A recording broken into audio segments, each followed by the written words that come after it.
Hey, welcome back to the channel. Now what we're getting ready to do right here is just part of my annual rebuilding regimen. And I always put a new regulator diaphragm in. And it always ends up screwed down about the same amount. And you know, I've got this pulled loose from where I had the engine out. I still got to mount the hoses back. So it's not usually this floppy in here. But there's not a whole lot to this thing. It's just 4 screws. And it actually works opposite from a Holley carburetor in that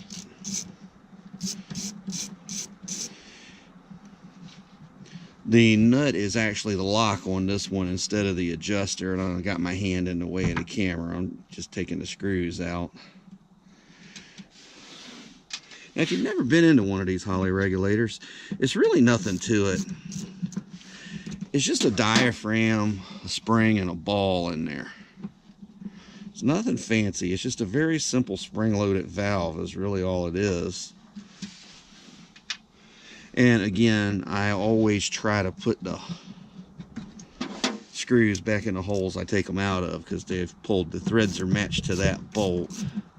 You know, bolts are similar when they're the same, but they're not exactly the same. So that's just something to keep in mind.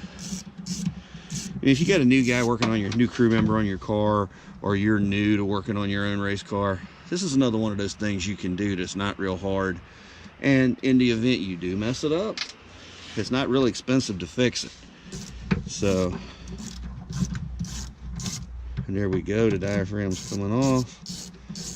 Well, the cover's come off. The spring's actually pushing it up.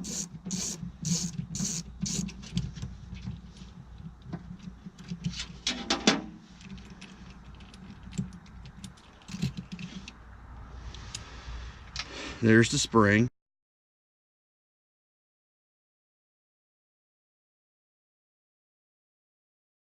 Now, of course, it's going to go and stick. There it goes. And if you push on it, it's hard as a rock. It's not moving.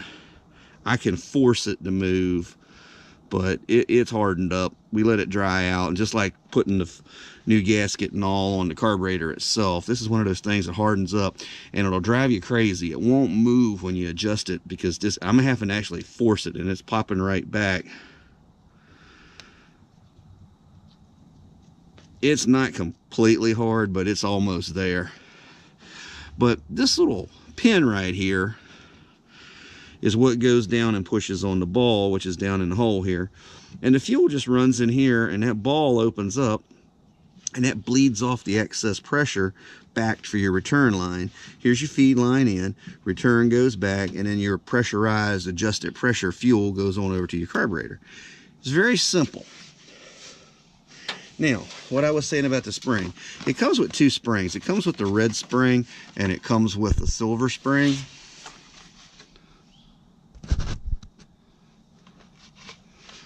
In the kit, I'm trying to get some light on them there. And of course, they always seem to get wound up together in shipping. There we go. Perfect.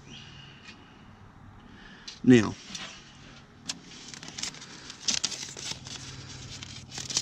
I'll actually open it up and read it.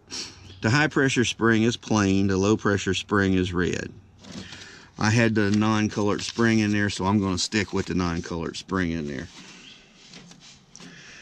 I actually run mine up around 7 pounds. Now see, here's a good comparison of the 2 diaphragms. This one hasn't been squished yet, and you can see how it's sticking up. And this one has been squished, and has taken a set to being squished. And this one used to be anodized just like this one. So what you do now is you put it back on, and if you line the 4 holes up, the pin will automatically be in the right place. Then you take your spring and set it in there. Now what actually happens inside is the adjustment screw has a little tab that sticks out on the end of it, and it goes inside of that hole in that spring, and it pushes this up and down, and then the fuel can push on the spring, and that's your adjustment buffer. It also helps it not to pulsate. Kind of like the little float bowl spring keeps the float from bouncing. This spring helps pressurize it, but it also gives it a way to move at a set rate and acts as a shock absorber. So you screw it down. I usually point the weep hole so you can tell if it's leaking this way.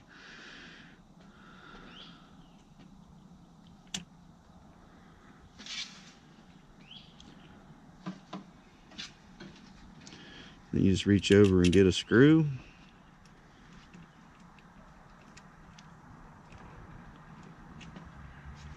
Go ahead and get it started in the hole.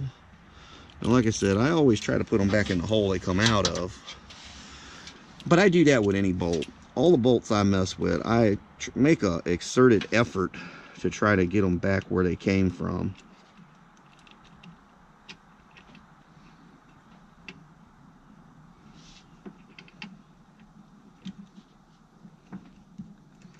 Here we go, that one's in place.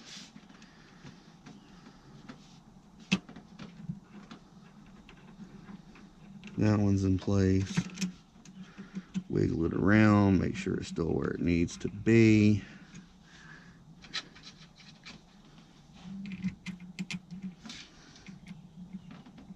And this is one of them things, you know, it's about 1/3 the price for one of these diaphragm kits as it is for a whole regulator. And every time you replace the regulator, you're putting wear on your AN fittings. You got to take your gauge out. You're putting wear on the fittings. And it's just a matter of not just buying the regulator, but you're wearing out your accessories too, especially on a bracket car. When you're really building the thing, it's a whole different mentality with a bracket car. You're not trying to go flat out fast. Now you can, but you're trying to be consistent more than anything else. It's always been described to me as scientific drag racing. That's also why it's a little tough to watch it as a spectator, unless you know what's going on. But once you know why one car is leaving before the other car, and I'll get into a discussion on bracket racing and how it works, and how come it's cheaper and easier to get into it, because you can pretty much take any car and go bracket race with it. Matter of fact, most of us got started out with a bone stock car or a mildly modified car that was no longer street worthy.